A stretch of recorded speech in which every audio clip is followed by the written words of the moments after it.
छोट्याशा गावात धनगराच्या कुटुंबात आपला पती आणि छोट्याशा बाळासोबत हिरा राहायची.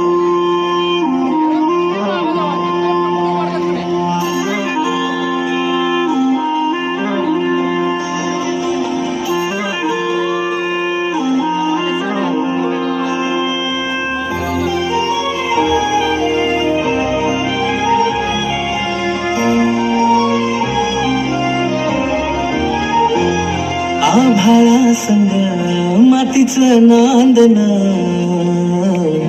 जीव झाला चकवा चांदन. आभाळा संग मातीचं नांदन, जीव झाला चकवा चांदन. दिवसाच दिसत्यात तार या नभामधी, दिवसाच दिस